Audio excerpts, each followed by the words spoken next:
And welcome to the Days of Thunder, broadcasting to you live from the mothership. I'm your host, John Nada, and today we're going to be talking about a thought that I had a while back, and I had actually done a video on it previously, but for some reason it wouldn't load up the content, and so here I am redoing the video. But basically, it was a thought I'd had at work a while back about how finding a good job today in today's job market and economy is a lot like trying to find a good woman or a good girl to have a relationship with. I don't know if anybody's ever. I'm sure plenty of people have noticed this and thought about it, but it seems like anymore trying to, going on a date with a girl, of course, is not a guarantee of any kind of relationship in the future. It's just kind of a trial. Okay, we'll see how it goes, kind of thing. But a lot of those first couple conversations you have and the first one or two times you hang out seem to feel quite a bit like a job interview. I mean, these women have, a list of things that sound like it would come right out of an HR department, and I guess it's no surprise as to why so many women work in HR. But to be able to find a good woman or even a good job for that matter, you have to basically be the creme de la creme. I mean, you have to fulfill not just some of the expectations, but all of the expectations. When it comes to finding a job, anybody that's had the misfortune of having to look for one in recent times, you notice right off the bat pretty quickly they want X amount of years of experience doing whatever the job entails, and it might not even be just one thing. It could be several different things that they want you to have X amount of years of experience in. Well, if you've just come out of college, or maybe you're switching career fields or whatever, you're not going to have that. It's usually about 5 years of experience. Well, if you had 5 years of experience at a place, you more than likely wouldn't be looking for another job if you'd stayed at another place previously for 5 years, unless you'd been laid off or something. Like I said, if you come right out of college, you're not going to have any work experience beyond maybe being a bag clerk or something. And so then that makes it, pretty difficult when you are going to apply for something and you're like, well, I have experience, with this, but I don't, or maybe I only have 1 year of experience with something. And this is even getting to the point now where you have to have experience to get a job at McDonald's. I mean, honestly, the last job I had, you didn't even need a high school diploma to be able to perform at doing the job. You just basically had to be able to do a repetitive task over and over again. It wasn't difficult or challenging at all. But for some reason, it still took 30 minutes to fill the application out and required a 2-day orientation, even though it was something they could have taught you in 15 minutes. But it's pretty bad when you think about people. There are people that have had to go apply for jobs at McDonald's and places and have actually been overqualified for them because they had college degrees, or they had maybe even in some cases a master's degree. And so when you have to, I don't know, it's just amazing anymore. How part of finding a job, and the reason it's so daunting nowadays is because usually the job you're at requires so many hours. I mean, you have to work so many hours now just to pay bills. I mean, it's not as if people talk about working overtime and, oh yeah, I'm going to make all this money. But really, I've never found that I've really made that much money working that many hours. I would rather work fewer hours and have more time to pursue other things than to just constantly spend, every waking minute at work. And like I said, I find that when it comes down to it, you work all of these hours, and you maybe have $100 more than you would have, but the vast majority of it has gone to bills. And what can you really do?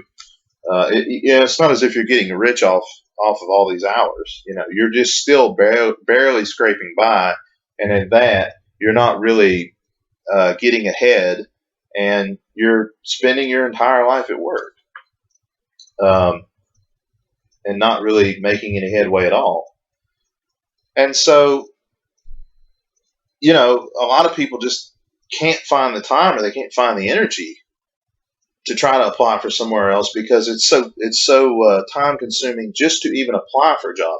I mean, you haven't even spoken with anybody. There's no promise of a job, but yet it takes an hour and sometimes more uh, to fill out some of these applications and to navigate these websites. And these are for jobs that when you get there, I mean, you spend all this time filling out the application. They spend all this time vetting you as if you're applying for some kind of like government job where you need a top secret clearance. And then you get to the job and you realize that one, the job description wasn't anything how they described it to be.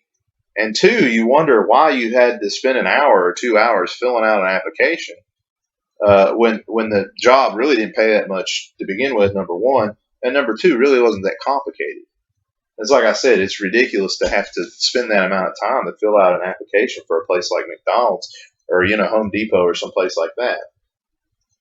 But then it all goes back to the whole thing with you speak with once you do get through spending all that time filling out an application, doing all that, then you maybe speak with a hiring person from HR or whatever. You do an interview.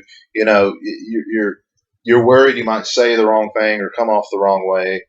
They want you to have 5 years of experience, or they want to know, well, what's your biggest strength and what's your biggest weakness? And it's like all you want is you're just trying to get hired, like for a basic job. I mean, it's not as if the company is going to sink or fail uh, on the basis of your actions. I mean, you're being hired for what amounts to just a worker drone position. I mean, you're easily replaced. Plenty of people are most of the past two jobs I've had have been revolving doors as far as workplaces go.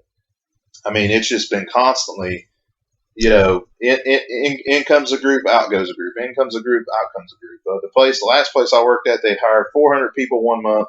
Out of that 400, maybe 20 stayed, and the next month they're hiring 400 more because it was just a revolving door. So I just, I don't understand the whole charade behind trying to hire people that are nothing more than worker drones, and I mean, they're basically hiring what amounts to the people shuffling into work at the beginning of the movie Metropolis. So, I mean, that seems a little ridiculous. And then on top of this, I noticed another thing is they don't really reward the reward system. At the last place I worked, they would try to encourage competition to have productivity and things like that. Be quicker and faster and more efficient. But they went about it totally the wrong way. They would they would offer these basically what amounted to Disney dollars, and you could take these monopoly dollars or whatever you want to call them. They were it wasn't actual cash. It was money that it was vendor money that like I said, you could trade in for like a shirt or sweater or use it in the vending machine or whatever, but it wasn't actual money. And it's just like, you want me to go to these extreme lengths, go above and beyond what I need to go above and beyond for a shirt or a sweater that I really care nothing about. If you really want to motivate me, if you really want to up my productivity, why not say, hey, whoever the top whatever, whoever does the best and the fastest and the quickest gets a day off. That would motivate the hell out of me. That would motivate the hell out of most people. Or whoever does X amount of work or whatever gets a $50 gift card. Again, that it's almost like it reminded me when they were talking about it. The reward system reminded me quite a bit of being in grade school or something, and whoever gets the highest grade on the test or whoever does the best in the spelling bee gets a gold star. I mean, it's not an actual reward. I mean, the company spends nothing to give you this. I mean, it's products that they give you the vendor buck, and no actual money comes out of their pocket. They're not giving you a gift card. They're not giving you a day off. They're not, it's currency within their own company so that you can go get a sweater that would be then free advertisement for them anyway. So I don't know. It's just like, do these people not have like the slightest concept of how to really motivate people and what would really make people want to work hard? People want a day off when they're working 60, 65, 70 hours a week. That would be what would motivate people. And so, to go back to the other point, it's like a lot of these women, it's no different than trying to get hired for a job nowadays. I mean, you have to be this, do this, say this, have this. I mean, they have this profile of what they want, this list of requirements, and it's all about what you bring to the table. It's all about you pursuing and you putting in all the effort, and they put in hardly any effort, if at all, if there's any effort from them at all.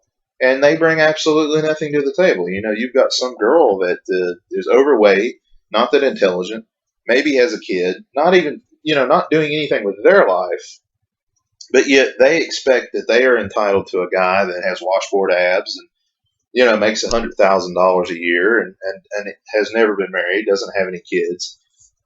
Their expectations are just ridiculous.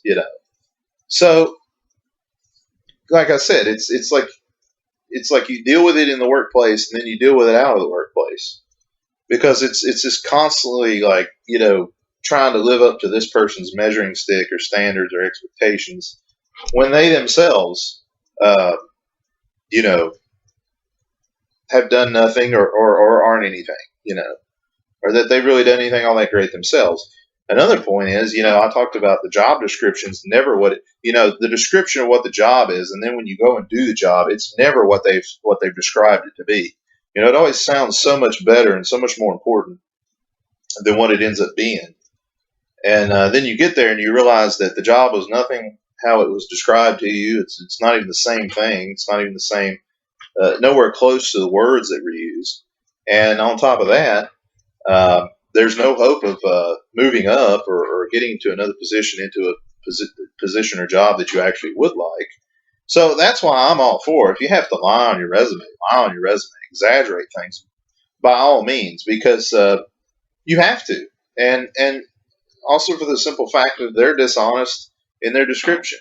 So, and it's the same thing with women. You must be aloof, you must be mysterious, and you never tell them the truth. I mean, because they don't want the truth anyway.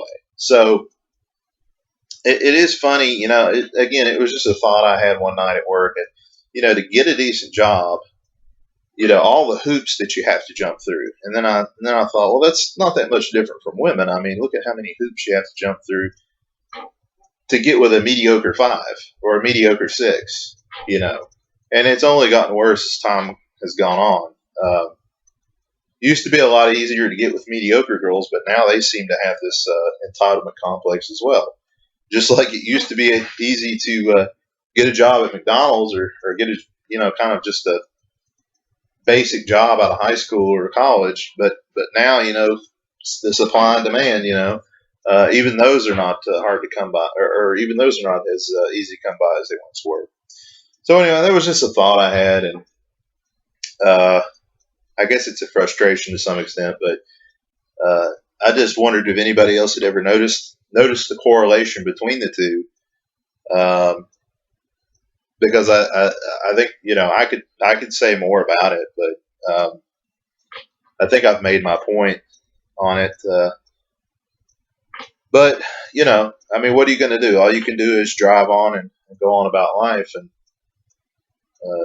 try to do what you can do. Sometimes you get a lucky break. A lot of times it's who you know. Uh, we are not really a meritocracy as much as we like to think, and a lot of times it's as simple as just knowing the right person. So, well, anyway, we've come close to running out of our time, and as always, you're free to do as you're told. We'll see you next time on the Days of Thunder broadcast. This has been your host, John Nada. Be your own disciple.